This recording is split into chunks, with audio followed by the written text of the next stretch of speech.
Look who's here. David Miliband, the president and CEO of the International Rescue Committee, one of the leading humanitarian organizations in the world. And keep world in mind, that's what we're going to talk about. It's World Refugee Day. That's what we're discussing mainly, with global displacement at record highs. His work and the work of the IRC has never been more urgent at this moment, especially with the cuts and all of that, even from the support from wealthy donors like Elon Musk has suddenly been slashed. David Miliband, good to see you. How are you? Thank you, my friend. It's really good to be with you. See you thriving. Yes, you have plenty of things to be grateful for, I understand. There's so many problems in the world that when you've got good things, you've got to remember them because we're the Yeah, lucky ones. yeah. So listen, I know that you.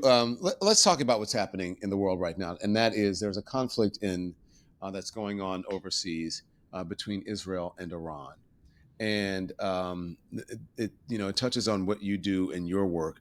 How are you looking at this, Mr. Miliband? What do you think? Is it going to you think it's going to become a regional crisis and the United States will be pulled into it more than we are now? Well, the world's got enough wars going on at the moment. I mean, there's 58, 59 conflicts going on around the world at the moment, and the last thing it needs is another one. I mean, we've already got within the Middle East wars in Gaza, wars in Yemen, just finished a civil war, brutal civil war in Syria, where I've just been to visit.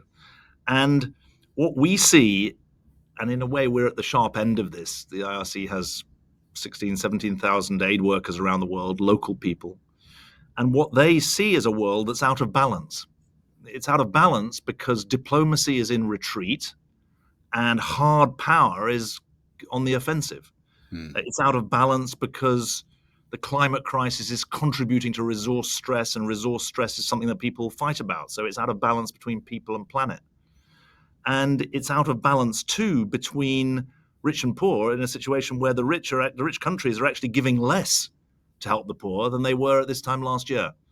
So I think that from our point of view, from my point of view, the factors come together. It's the wars are built on a crisis of diplomacy. The crisis of diplomacy is built on a fragmentation of political power around the world.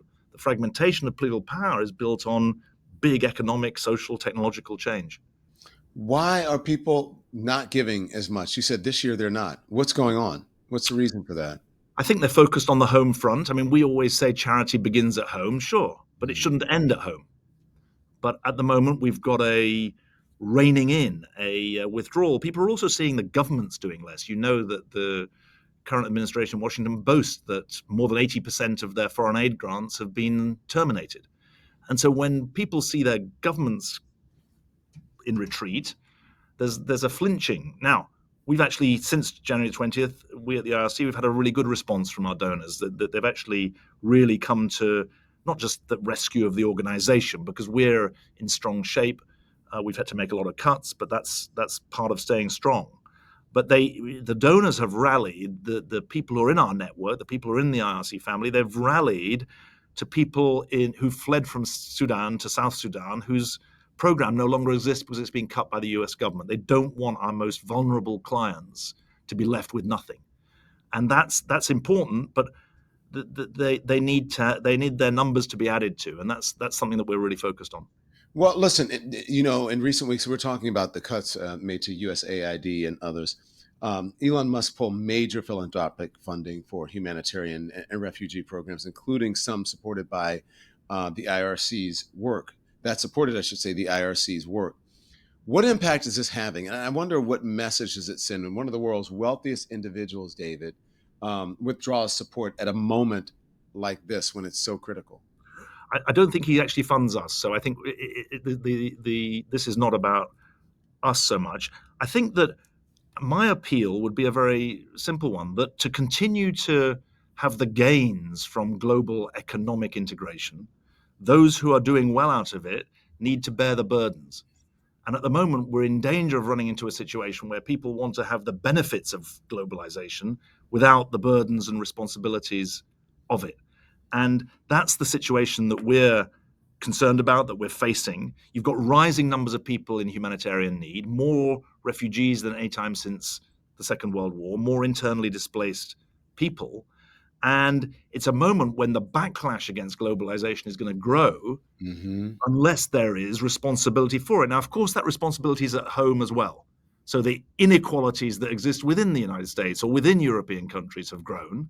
Actually, inequalities have grown in China, they've grown in South Africa as well. So inequality within countries is on the rise. But there's also global inequalities, and the people who are being left most behind, the extreme poor, are those trapped in conflict. That's the biggest and dividing line in the global poverty situation, is that if you're born in a poor country that's stable, you've got a chance. If you're Mm-hmm. born in a poor country that is in civil conflict, in war, you're really behind the eight ball. Yeah. What happens if these financial trends continue? I think that there's more misery. Never forget that if you take away something from people who have very little, there's more misery. That's the important thing to remember. Secondly, there's also evidence they move because the problems don't stay in Sudan. They go from Sudan. I raised Sudan because it's the largest humanitarian crisis in the world, 16 million people, plus 9 million displaced, so 25 million in total out of a population of 45 million. They move to neighboring countries, but they move as well to try to get to Europe. So the problems, the people move, the problems move. And you also get political instability. It's very interesting coming back from Syria. I talked to our clients, I talked to our staff members, I also talked to the president of Syria. And it's evident that throughout the 12, 13 years of the conflict in Syria, the provision for ordinary people in government-held areas was worse than in rebel-held areas. That makes no sense at all. Hmm. What we have a friend in common, I believe, and that is the former U.S. ambassador to the UN, which is Linda Thomas Greenfield. And Sudan was very important to her, and she tried to raise awareness as much as she could as a U.S. ambassador to the UN to the situation that's happening in Sudan. Why don't people pay attention? We pay more attention to what's happening in the Middle East, and that's very important, but we just don't pay attention to Sudan. It gets sidelined, and I don't believe it gets the funding, obviously the attention that it warrants. Why is that? That's a really good point. I think that there are just far fewer points of connection. There is a Sudanese community in America, but it's much smaller than the communities that come from across the Middle East. I mean, obviously, very strong ties between the US and Israel, but very strong ties. If you look at the stories from Los Angeles today, they're about Iranians in Los Angeles who are concerned about their families who are still in Iran. So I think the ties are much more diffuse and indirect. And that level of connection matters to the media. You know that better than I do. I mean, Linda Thomas Greenfield, she's forgotten more about diplomacy than I'll ever know. She's an extraordinary specialist in African diplomacy, African politics, African society. She did a yeoman's job in trying to address the problems in Sudan. But here's the thing. America and China, the two global superpowers, they've become bit part players in Sudan. The big players in Sudan are United Arab Emirates, Egypt, Saudi Arabia, Turkey, Iran, actually, backing the government side. It's a very weird coalition of forces in Sudan. And the people who are paying the price are the Sudanese people. We just had a report today. We're working on both sides of the conflict lines.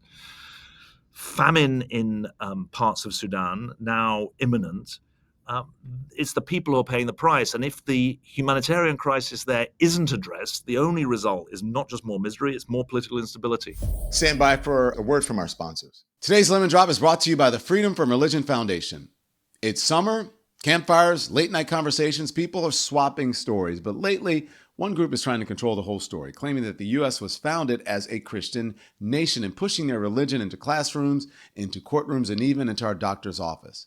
In Arizona, voters just protected abortion rights in the state constitution, but politicians are trying to undermine it anyway.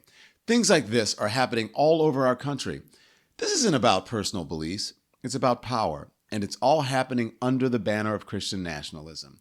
That's where the Freedom from Religion Foundation comes in. They have been defending church-state separation since 1978 in the courts, in the schools, and wherever religion tries to take the wheel. If you believe government should serve everyone, not just the religious right, join them. Go to ffrf.us/freedom or text Don to 511-511 and become a member today. Just go to ffrf.us/freedom and text Don to 511-511 now, because the only story that should run this country is ours, not theirs. Text fees may apply. Do you see, like, it's not just Sudan. You see what happens in Congo and in Africa. There's a lot of unrest going on. Again, that doesn't get the attention. You said it's about connections. Do you think it's about connections? Is there anything to do with racism, that when you see black kids who are impoverished on the television, there's not the same sort of outrage as if you see a white kid or a lighter skinned kid who may be in the Middle East? Do you think that has anything to do with it? Well, I think that there's a stereotype, isn't there? I'm a bit older than you are, and there's a stereotype from the 80s of aid being about starving black kids in Africa. And that's an image that we don't use at the International Rescue Committee. The image we use is of the African aid worker helping the African kid with a solution that gets them back on their feet, because these are the truth of the African story, and you know it as well as I do. There is so much vibrancy. There's a burgeoning middle class, but there's also struggle in Africa. There are two sides of the African continent at the moment. Within countries, there are two. Within Nigeria, you've got extraordinary explosion of economic and creative talent, and you have the other side of the equation. So I think the race question is always there, isn't it? But I Yeah. think it's important that its dimensions and its nuance is well understood. As I say, I think we don't want to present an image of the African kid desperate for the outreached white hand of help. That's not the story that we tell. The story that we tell is of African aid workers who work for us and for other organizations who are mobilized with solutions they've developed appropriate for their own continent.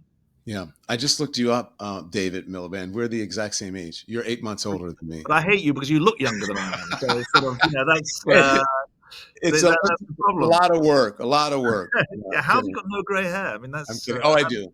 You see, you it's do. yeah. And if Maybe I you grow cut my it so hair out, it short is. that it's. Yeah. I have no work, anyways. But back to the subject at hand. Let's talk about. I wonder if does it have to do with the most refugees, right? If you look at refugees are hosted in poorer countries, and they get very little help. So what should wealthier nations, having, considering what you just said, including the United States, be doing to ease the strain on those frontline Well, states? look, I mean, where have debts gone up? National debt's gone up a lot. Well, yes, they've gone up in rich countries that haven't balanced their budgets, but they've gone up much more in poorer countries that are hosting loads of refugees. Think about Jordan, think about Lebanon. So there's a whole macroeconomics, there's a whole international finance aspect to this, where the debt burden that arises when you are hosting populations, that's a massive issue for reform. Secondly, there are costs associated with hosting refugees. Europe is paying Turkey to host refugees because it wants to manage the flow of people.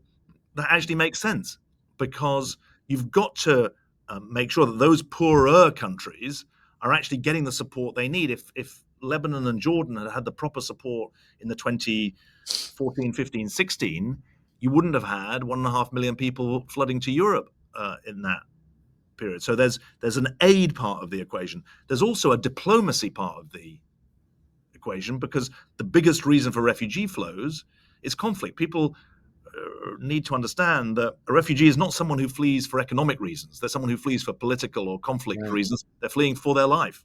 Yeah. And we look, when these funds are taken away or people don't give who actually have the means to give, a lot of folks are affected by it. Look, we have a sponsor for the show, which is MSI United States.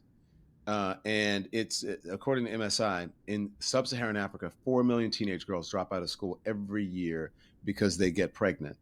And just like teenagers everywhere, they experiment sexually, right? And then they get pregnant, and they don't have the means to take care of that pregnancy.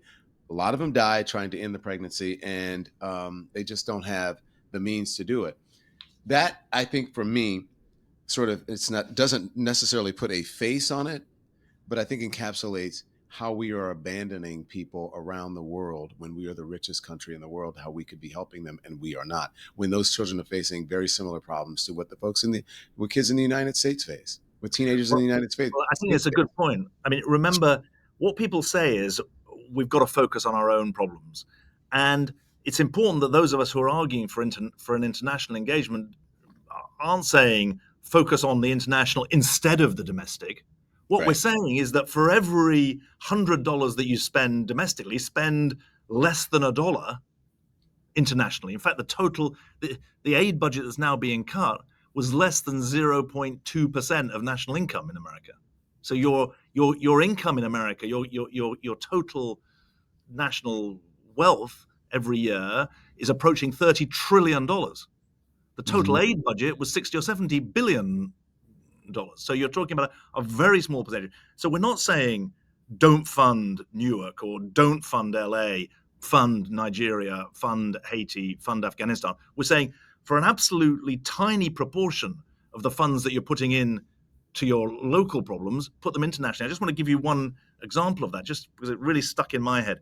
We've been delivering vaccine doses in 4 East African countries: Ethiopia, Sudan, South Sudan, and Somalia.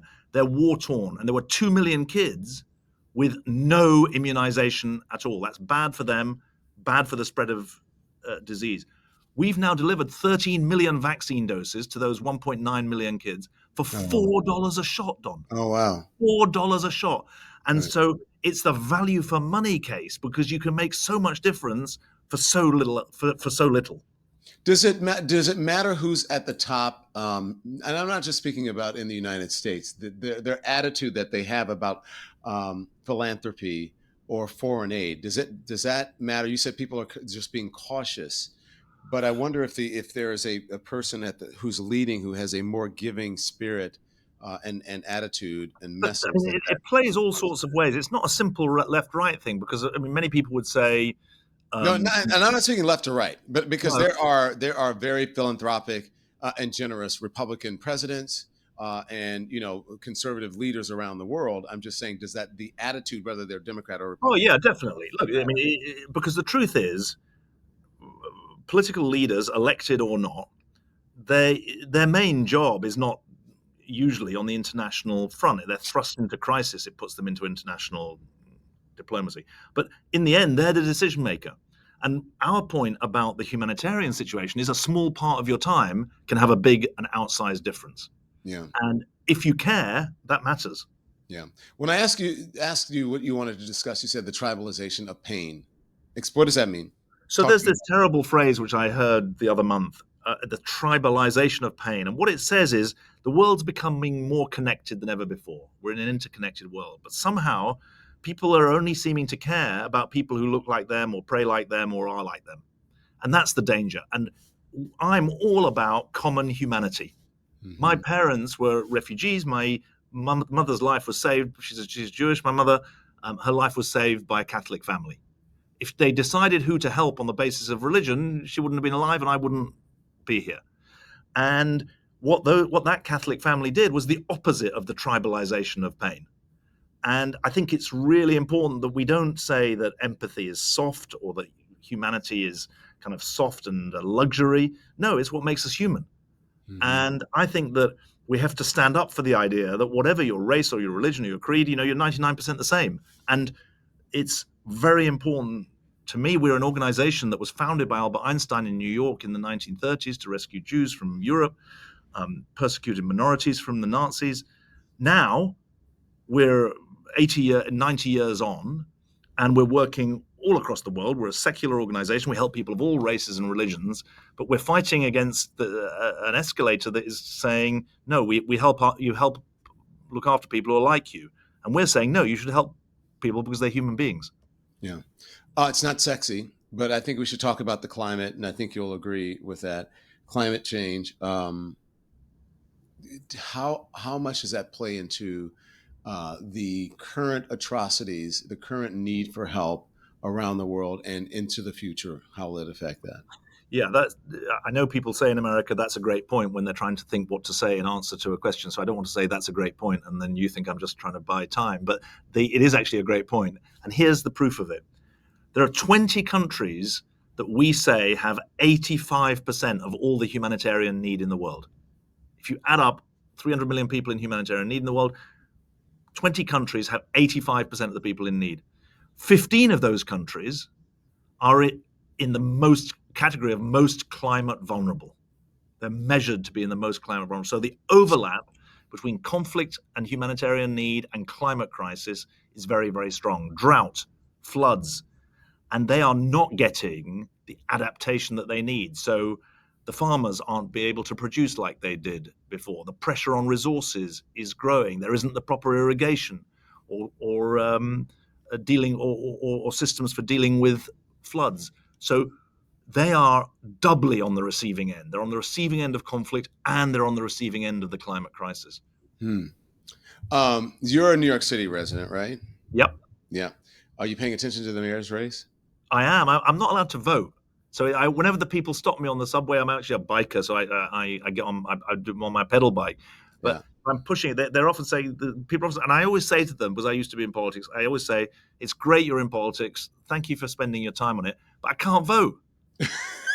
I'm still going to ask you anyways. By the way, that's how you stay thin. You're a biker. I do the city bike, but I do the one that has the assist on it. That's If it's cheating. That's if it's cheating. the regular one, I can't do it. I'm spoiled right now. That So is that is I cheating. know So who are it's you totally voting for? cheating. So I'm not telling you who I'm voting for, but I'm going to ask you this. I'm not asking you who you're voting for, I but can't vote. I what can't has vote. been well. I wouldn't if I asked you who you were voting for and you did not want to tell me, I would respect that as I do when I talk to people out on the streets. But the reason I'm asking is because I think that the sort of institutional powers, right, the powers that be, have been surprised by the rise of Zoran Mamdani. And I think that, as in your work, people need to be able to afford to live, right? To pay for their whatever they pay for their needs to be able to feed their families.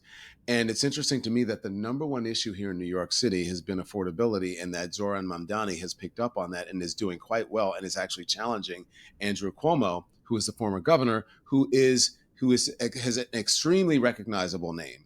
And so talk to me about that. Affordability turns out to be it. People want to have free buses, as he's saying. People want to have rents freeze. And you would think in this climate that we're in now, folks would be saying, no, that's not what we want. That's too progressive for us. But it appears Well, that I'm what slightly people do. surprised. I'm a bit surprised that you're surprised, because what was the number one issue in the election last year? The number Eggs, one issue, the price of well, eggs. exactly the price of eggs.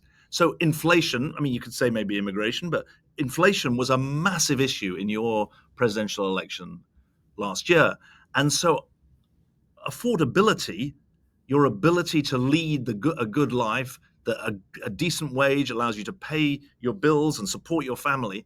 That is a that's the kitchen table. What we would call kitchen table politics Right. is is is at the heart of your ability to lead a life that's a good life. I also think that it's a proxy for whether or not your kids are going to have life chances that you had, because I think one of the big things about my generation, I was born in the 60s, is that even though I don't look it, even though I look older than you are, um, No, stop it. not that I'm sensitive about it, but for my generation, it was almost assumed that you would be able to do better than your parents. You'd have Right. that there was an escalator going up rather than going down. The fear now is that the escalator is going down. Of course, wealth inequality contributes to that.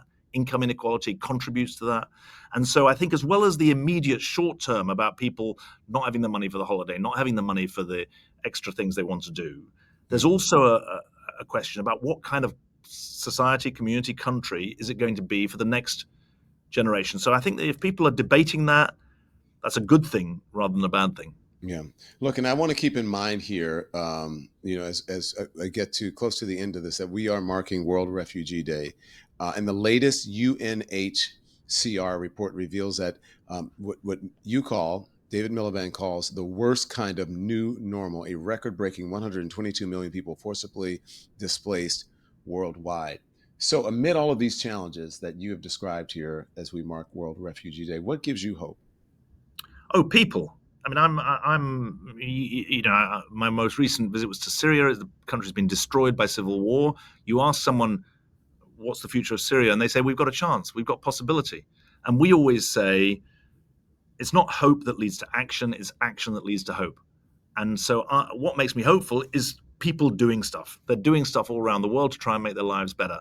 And that is very, very powerful. Even in the midst of the most unspeakable cruelty and poverty and challenge, there are people trying to do things. And that's where you get your hope from. It's the bias to action that is what defines a non-governmental organization. We're one of the largest NGOs in New York now. We don't count the hospitals slightly different. They're on a bigger scale than we are. But our whole thing is bias to action. Get something done. Yeah. David Miliband, President and CEO of the International Rescue Committee, or IRC. Thank you so much. We appreciate you Thank taking you, the Don. time to speak to us about these important issues. Thank you for letting me on, Don. Thank you.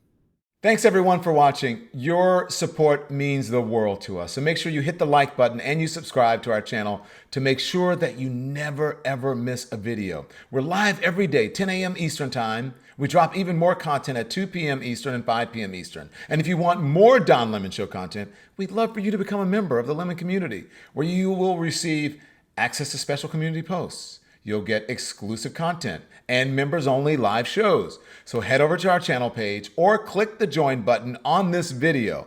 Again, thank you for watching. We appreciate your love and your support, and we will see you next time.